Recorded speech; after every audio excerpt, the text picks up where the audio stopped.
Hola a todos y gracias por acompañarme en un nuevo capítulo de Tierra de Monstruos. Este número 17 del podcast, que resulta de alguna manera especial en un sentido experimental, porque para reducir el tiempo de espera entre programas decidí publicarlo en 2 partes. Ya sé que no es una cosa muy innovadora o arriesgada, ni la revolución del podcasting, pero es la primera vez que lo hago y ya veremos si ha sido un acierto o todo lo contrario. Por lo pronto, vamos con la primera parte de este episodio y sacamos conclusiones más tarde. Para quienes no me conozcáis, me presento. Soy TerrorBeat, un aficionado al terror en general y al cine en particular que reseño sin spoilers los últimos estrenos en salas de cine de las películas del género. Son reseñas no profesionales, de un aficionado para otros aficionados, que son tan solo mi opinión personal y que por supuesto no están condicionadas por ningún estudio ni ninguna distribuidora, pues solo hablo de lo que me gusta y de lo que veo. Si queréis ampliar un poco más las reseñas de este podcast, recordad que siempre podéis visitar nuestra web www.terrorbeat.es, donde podréis encontrar las películas reseñadas en este programa de hoy y muchas más. Además, si os gusta lo que escucháis o simplemente queréis ayudarnos a continuar con el podcast, no olvidéis de seguirnos en la plataforma donde sea que nos estáis escuchando y dejarnos un like. Y no me extiendo más con la introducción, que ya está quedando pesada. Así que, subid el volumen, ajustaos los auriculares, acompañadme en esta nueva edición de Tierra de Monstruos que comienza ya.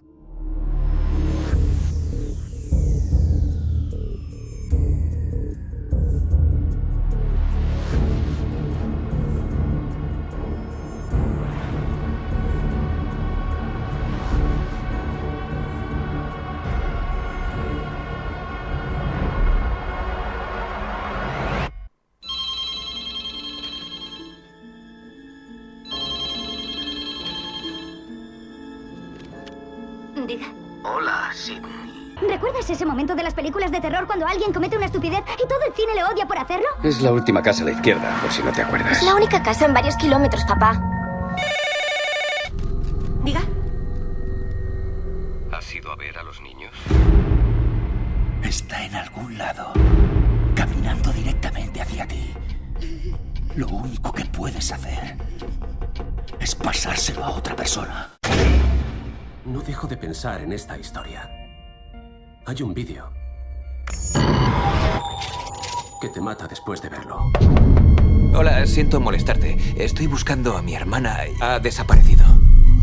¿La ha visto? No ha desaparecido. Está muerta. En la década de los 90, la cadena británica BBC emitió un telefilm especial durante la noche de Halloween que llevaba por título Ghostwatch. Este telefilm, que se presentó como un programa informativo en directo, mostraba a un equipo de expertos paranormales que investigaban una casa embrujada. Durante la emisión, los espectadores podían llamar para compartir sus propias experiencias paranormales o comentar lo que estaban viendo en el programa. En realidad, toda la producción fue un elaborado proyecto concebido en un principio como una serie de televisión por el director Leslie Manning y sobre todo el guionista Stephen Volk, quien por aquel entonces ya había escrito un par de películas de cierto prestigio en el género, como Gothic de Ken Russell o La tutora de William Friedkin. Para muchos estudiosos, Ghostwatch está considerado como la fuente de inspiración del subgénero del metraje encontrado, que popularizase 7 años más tarde la película El proyecto de la bruja de Blair, donde también podíamos ver ese tipo de escenas que muestran a un equipo de investigación aterrorizado fuera de sí y corriendo cámara en mano filmando incidentes paranormales que nunca llegan a ser vistos por completo. Ghostwatch, además, también añadía un grado extra de realismo al utilizar rostros televisivos de forma internacional, como el presentador Michael Parkinson, y al incluir personas reales junto con actores profesionales que desconocían que estaban siendo filmadas para una película.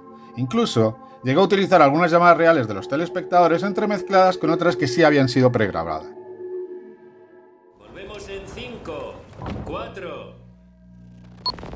Pero ahora, con ustedes el señor Medianoche, Jack Delroy. Buenas noches, búhos nocturnos, y gracias por permitirme entrar en sus salas de estar una vez más. Galardonada en la pasada edición del Festival de Sitges con el premio al mejor guión y adquirida por Filmin para su distribución en nuestro país, el último Late Night de los hermanos Cameron y Colin Kearns se inspira abiertamente en el telefilm de Leslie Manning.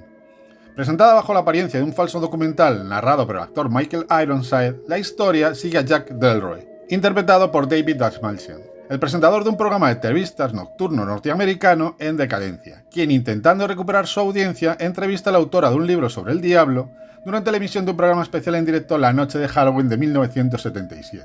Con la autora, interpretada por Laura Gordon, también acude a la entrevista una adolescente que ha sobrevivido al suicidio colectivo de un culto satánico y en la que está basado el libro y que supuestamente está poseída por un demonio. Tenemos un programa muy interesante esta noche, Búhos Nocturnos, y estoy deseando que vean cómo se desarrolla ante sus ojos. Espero que les encante. Espero y deseo que les encante. Estoy intentando conducir un late night de emisión nacional. Y yo estoy intentando ayudarte a que siga en la parrilla. Es muy importante que nuestros patrocinadores estén contentos, pero en mi humilde opinión solo hay una persona que de verdad importa en este negocio del horror. Y es usted, el espectador. En términos de trama, el último Late Night no difiere mucho de la mencionada Ghostwatch. Los directores y guionistas Cameron y Colin Kearns logran extraer muchas de las premisas narrativas del telefilm y trasladarlas a una década de los 70 marcada por la crispación social post-Vietnam y el llamado Satanic Panic. Una falsa y exagerada oleada de pánico moral hacia el satanismo y las sectas ocultistas, alimentada por los sensacionalistas medios de comunicación norteamericanos. Al mismo tiempo, propone una contundente crítica social sobre los peligros de la exposición personal en el medio televisivo por parte de presentadores y colaboradores que usan asuntos domésticos para generar audiencias. También, creo que deslizan un mensaje sobre la capacidad de la televisión de sugestionar o de hipnotizar al espectador y hacerle creer que todo cuanto va detrás de la pantalla de su televisor es real, lo cual contrasta, por cierto, con las críticas recibidas por la película respecto al uso en el prólogo de imágenes recreadas por inteligencia artificial con la intención de contextualizar la turbulenta y nihilista época en la que se sitúa la trama. Los Kearns utilizan el formato del show televisivo para insinuar que lo que vemos en el escenario, es decir, el desarrollo del programa y las entrevistas, no es todo lo que existe, y que efectivamente hay algo más que no vemos, que se oculta detrás de las cámaras pero que influye en lo que pensamos en ese momento. Por ejemplo, un par de espectadores entre el público del programa que aparecen disfrazados de diablo y de esqueleto respectivamente y que son mostrados a lo largo de la película en distintos escenarios, o una mujer que lleva un pañuelo en la cabeza similar al de la difunta esposa de Delroy. Todo ello creo que apoya esa sugerencia sobre la presencia de una especie de actor en la sombra que influiría en los espectadores a la hora de entender por dónde o hacia dónde se encamina la trama. Estás jugando con cosas que no entiendes. Oh, en Búhos Nocturnos pensamos que es muy importante tener una mente abierta. Demos la bienvenida a la doctora June Ross Mitchell y a Lily, la joven protagonista del libro Conversaciones con el Diablo. No creo que sea buena idea, Jack. Cada vez se muestra más impredecible. Por eso hacemos televisión en directo. Señoras y señores, van a ser testigos de lo nunca visto en televisión. Vamos a intentar comunicarnos con el diablo.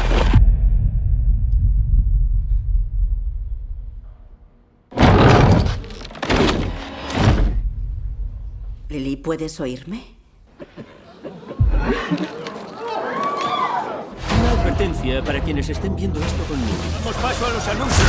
Lo que van a ver... ¿Te encuentras bien, Jack? Es profundamente perturbador e impactante. Aparte de sus aspiraciones de denuncia social, creo que el último Late Night tiene también una impecable puesta en escena. Una atmósfera muy opresiva contenida sobre todo en el plató del programa. Un escenario, por cierto, que está increíblemente recreado y que realmente nos hace creer que estamos viendo un programa de entrevistas nocturno de los años 70. Pero no solo vemos lo que sucede en el plató, sino también lo que sucede detrás del escenario, con escenas rodadas en blanco y negro y diferente formato respecto a las rodadas en el plató que sí respetan el 4/3 del formato televisivo. Las escenas entre bambalinas tienen además diferentes profundidades o focos de atención. Miradas furtivas que espían desde el fondo del fotograma, conversaciones en primer plano y superposiciones o reflejos en espejos que nos sugieren una presencia sobrenatural que observa a los protagonistas y que nos hacen cuestionarnos si lo que estamos viendo es todo lo que hay o por el contrario existe algo más escondido, algo que no vemos y que podría teledirigir de alguna manera lo que está pasando en pantalla. El último Late Night es un thriller sobrenatural que combina sátira y suspense, y que es muy capaz de mantener la tensión y el interés de una historia de posesiones que hemos visto infinitas veces. El truco consiste en adquirir el formato de un falso documental que replica fielmente el estilo familiar y cotidiano de la televisión, con un estilo visual muy realista que, aparte del formato de 4/3, también cuenta con una paleta desaturada de colores amarronados o sepia y un excelente trabajo de vestuario que nos transporta irresistiblemente a un programa de televisión de los 70. Su efectividad es tan innegable que, aunque siempre supe hacia dónde se encaminaba la historia, nunca sentí la tentación de apartar la mirada de la pantalla. Nunca me aburrí, ni nada parecido. Y cuando la trama comienza a retorcerse, a pesar de que todo resulta muy predecible y el desenlace no estuvo a la altura de mis expectativas, la película me pareció muy sólida y sobre todo muy inteligente. A esto tengo que sumarle a la genial interpretación de David Dastmalchian, un actor norteamericano de orígenes iraníes que últimamente se deja caer mucho por el género del terror, y a quien hemos visto recientemente en The Boogeyman y El último viaje del Demeter. David Asmalchian brilla con luz propia en su papel de showman televisivo sin escrúpulos, capaz de vender la enfermedad de su mujer con tal de subir un punto a las audiencias. A su lado, la jovencísima Ingrid Torelli se convierte en la otra gran estrella de la película. Personalmente me encantó su personificación de la adolescente poseída y todas esas miradas inquietantes hacia la cámara, que verdaderamente me pusieron los pelos de punta. Y en cuanto al resto del reparto, solo tengo que decir que cumplen sus papeles sin desentonar, algunos menos que otros, y poco más. Asmalchian y Torelli son quienes van a robarte cada mirada y quienes van a captar tu atención a lo largo de todo el metraje.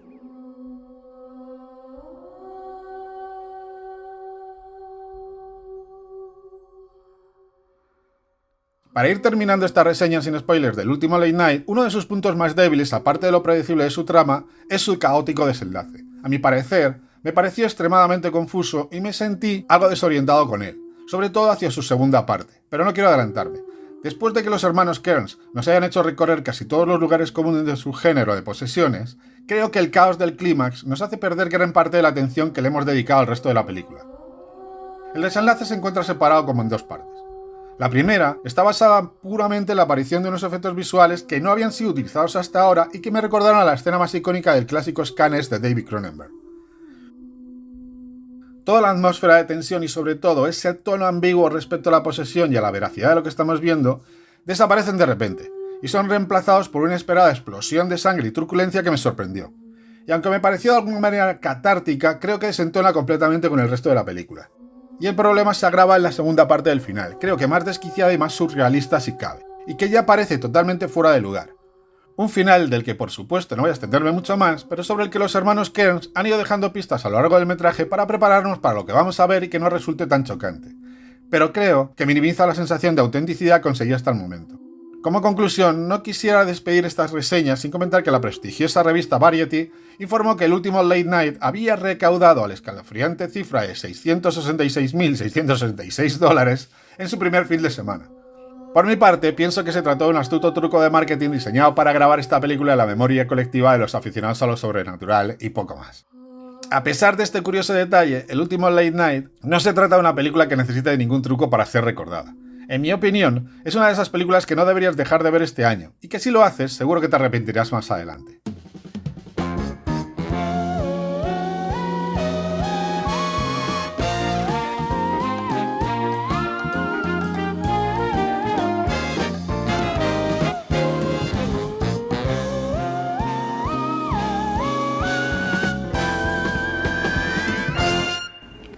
¡Abogado! ¡Abogado! ¿Estás ahí? Tierra de Monstruos, un podcast original de Terror Beat.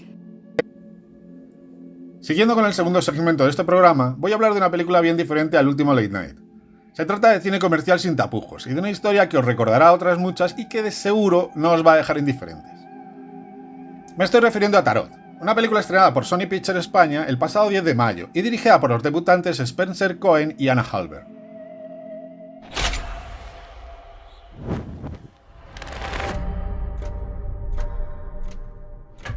Doce cartas en un círculo. En el centro una más. Y con la última que queda, tu lectura iniciarás. Da miedo, la verdad. Ya, la baraja es muy rara. ¿Dónde la encontraste? Dicen que nunca hay que usar una baraja que sea de otro. Da igual. ¿Quién quiere empezar?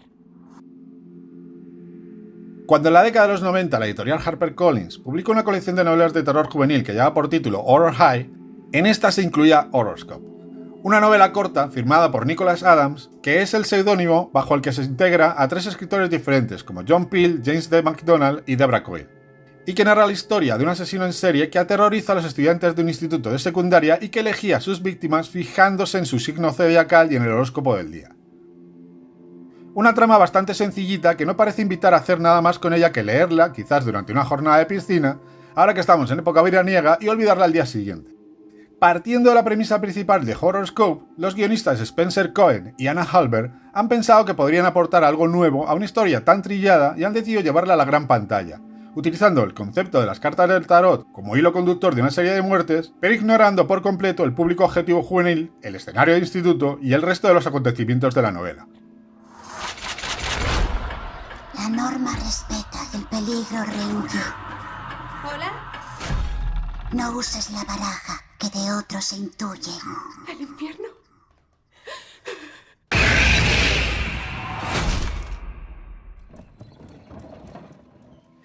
Tarot se sitúa a medio camino entre el subgénero de películas al que se suscribe Destino Final de James Wan y cualquiera de sus imitaciones, que presentaban objetos sobre los que pesa algún tipo de maldición y que terminan matando a aquellos adolescentes o jóvenes adultos que entran en contacto con ellos. Me refiero a películas como Ouija de Styles White, 7 deseos de John R. Leonetti o Polaroid de Lars Kleber. Tarot también se englobaría dentro del subgénero del slasher sobrenatural, una variación del slasher tradicional en el que se cambia la naturaleza del villano del clásico psicópata asesino a una entidad u objeto de índole sobrenatural. Tras la edad dorada del slasher y su posterior declive debido a la repetición y la monotonía, los artesanos del género pronto se dieron cuenta de que era necesario un cambio para mantener su interés. Y ahí apareció Wes Craven al rescate con el estreno de Pesadilla en Elm Street, una película que revitalizó el género introduciendo un nuevo elemento de manera rentable en la rígida fórmula del slasher. Recurriendo al viejo juego del travestismo de los subgéneros, Craven decidió mantener los mismos personajes insufribles que merecían morir por sus comportamientos, digamos fuera de los cánones tradicionales, y la misma estructura del slasher, pero incorporando una perspectiva sobrenatural sobre el villano.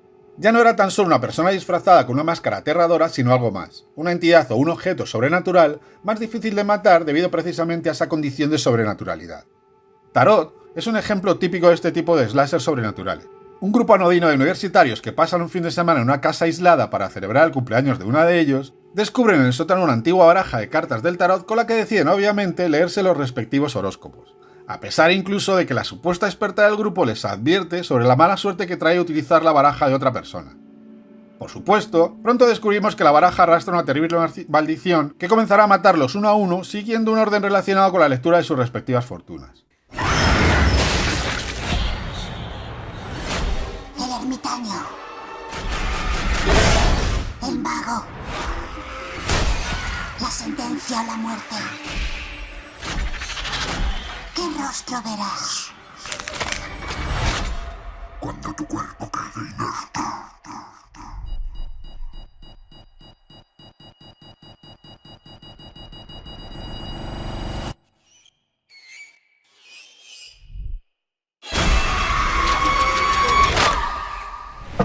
¿El siguiente?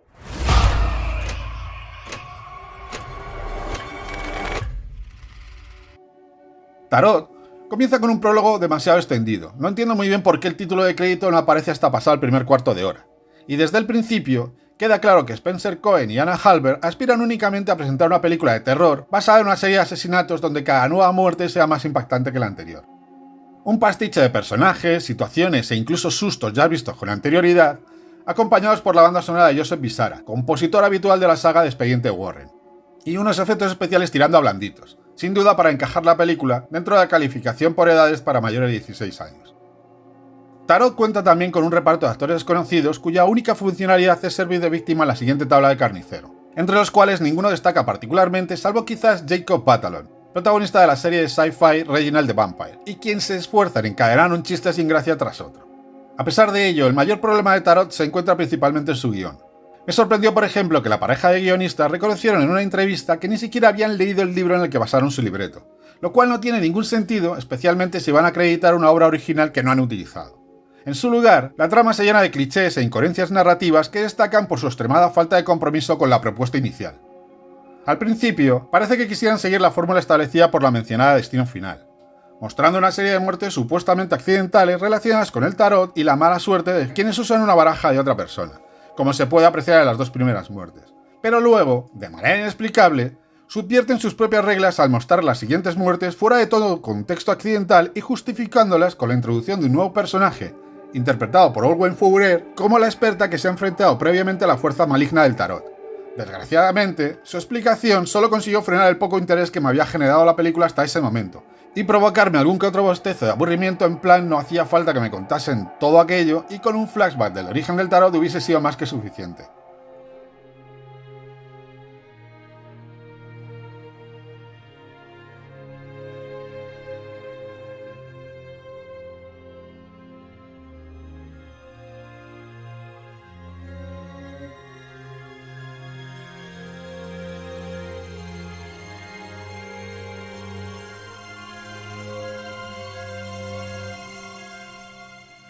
A mi entender, pienso que Spencer Cohen y Anna Halbert ni siquiera se esfuerzan en crear personajes que parezcan del mundo real, o al menos que reaccionen de manera natural a una amenaza que está acabando con ellos. Lo único que hacen es consultar en internet lo que van a hacer juntándole en el buscador las palabras asesinatos y tarados, lo cual es sumamente ridículo. Son personajes muy vacíos, como una casa con todas las luces encendidas pero sin nadie dentro. Y esto se refleja en la insufrible sucesión de diálogos terriblemente tontos con los que nos bombardean. Por ejemplo, Jacob Batalon diciendo que existen podcasts de asesinatos porque muchísima gente muere asesinada. Un razonamiento que parece haber sido extraído de una entrada de TikTok en vez del guión profesional de una película de terror. Incluso con el exceso de villanos que parecen extraídos de una atracción del tipo pasaje del terror, Tarot no logra mejorar el nivel. Para colmo, el desenlace y toda la acumulación de carreras que no van a ninguna parte me resultaran muy cansinos. De verdad, creo que Cohen y Halbert realmente no tenían ni idea de cómo contar su historia más allá de juntar sustos pensados para capturar el interés de un público de generación Z, cuya capacidad de atención se encuentra muy disminuida, acostumbrado a consumir piezas audiovisuales cortas en sus móviles de última generación. En resumen, Tarot es puro cine de terror comercial mainstream, previsible y genérico. Aunque ha cumplido su objetivo inicial y ha triplicado su coste de producción la primera semana de estreno, no dejará ningún tipo de huella en la memoria de los espectadores una vez que abandonen la sala. Algo muy similar a lo que sucede con el grueso del contenido de las plataformas de redes sociales que proporcionan entretenimiento rápido pero sumamente olvidable. Se trata desgraciadamente de otro esfuerzo por iniciar una franquicia que no pasará más allá del primer intento. Por cierto, el uso de una chica final, que no voy a revelar por no hacer spoilers pero que todos adivinaréis nada más comenzar la película, es otro elemento más tomado del slasher más tradicional.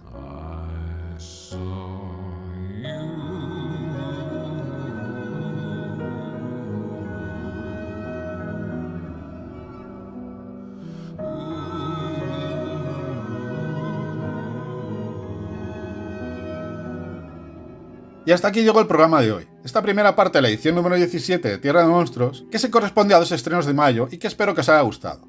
Si ha sido así, o por el contrario queréis que regrese al formato de siempre, ya sabéis que podéis dejarme vuestros comentarios en nuestras distintas redes sociales y en las plataformas donde escucháis habitualmente el programa. En cuanto a la música de hoy, está seleccionada las bandas sonoras de las películas reseñadas. Del último Late Night, compuesta por Glenn Richard, un músico australiano conocido principalmente por ser el guitarrista y cantante principal de la banda de rock Augie March. Y de la partitura de Tarot, compuesta por un habitual del programa como es el californiano Joseph Bizarra, quien ha escrito las bandas sonoras de una buena parte de las producciones de Atomic Monster, la productora fundada por James Wan. Respecto a la canción utilizada como fondo musical, hoy me he decantado por un clásico de la música Dark Ambient, del grupo alemán Tangerine Dream, y que lleva por título Zeit, una palabra alemana que significa tiempo, y que estaba incluida en el álbum del mismo nombre de 1972, que se considera uno de los precursores del subgénero de Dark Ambient.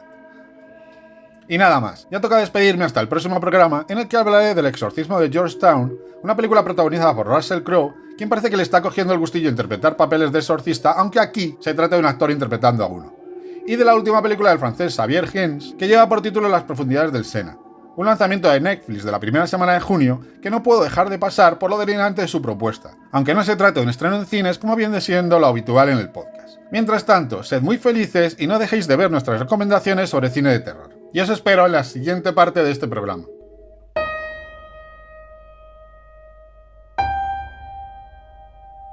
Estás escuchando Tierra de Monstruos, un podcast original de Terror Beat.